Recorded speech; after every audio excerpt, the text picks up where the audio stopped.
Hello everyone, my name is Ruben Gamez and this is just a short video detailing my visit to the Paso Museum of Art. The current exhibition hit close to home with me.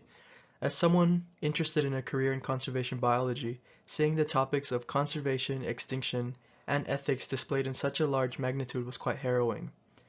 Now let's discuss the elephant in the room.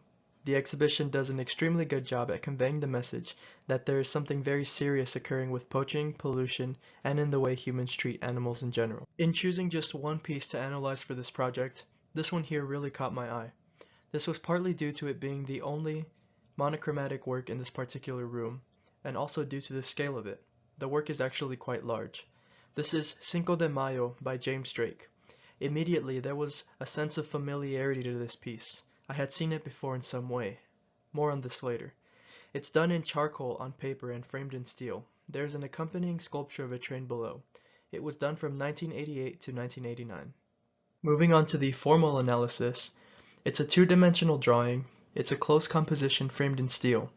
This gives off a cold, harsh, industrial feeling, suitable to the subject matter.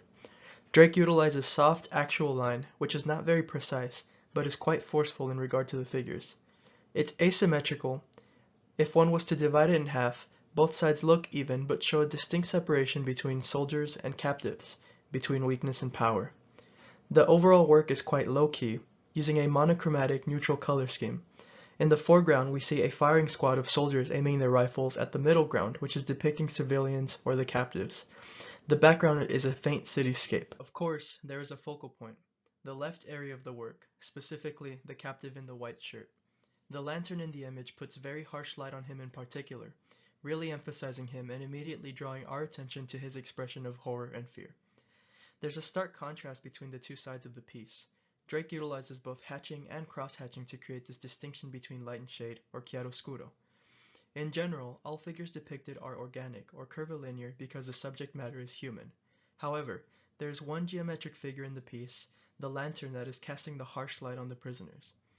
There is a sense of direction about the piece.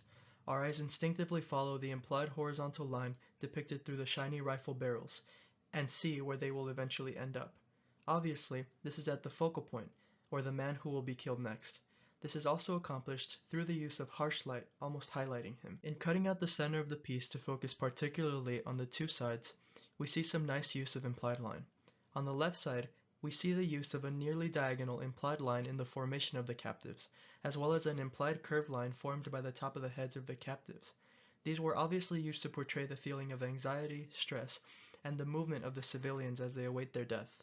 You can easily see that this, combined with the soft actual line and the use of overlapping figures, shows the scuffling around as they try to avoid being shot down. On the other side, we see the firing squad, who, like most military formations, are depicted by implied vertical line.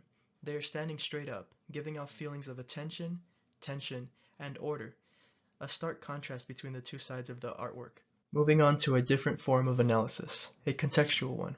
As I mentioned previously, this piece had a sense of familiarity to it. This is because I had previously seen Goya's 3 de Mayo, or 3rd of May, seen on the left here. As you can see, Drake created a rendition of that very same piece. As such, I feel that the contextual analysis should be done about both the original piece and Drake's adaptation. Goya's 1814 piece comes from a time where art was used mainly in the neoclassic style, adaptations of classical art and culture.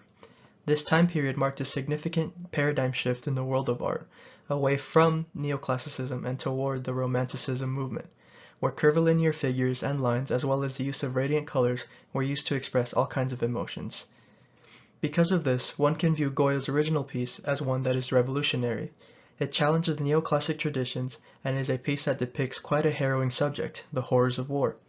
Where light was once used to create a focal point on divine figures, it is now being used to quite harshly create emphasis on a captive who is about to meet his fate, or as a tool used by the soldiers to kill during the night. It serves as a commemoration of the horrible acts committed by the French army as they invaded Spain.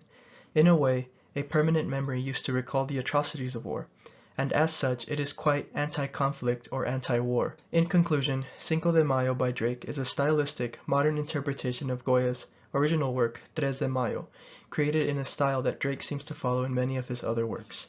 Thank you for watching my attempt at a combined formal analysis.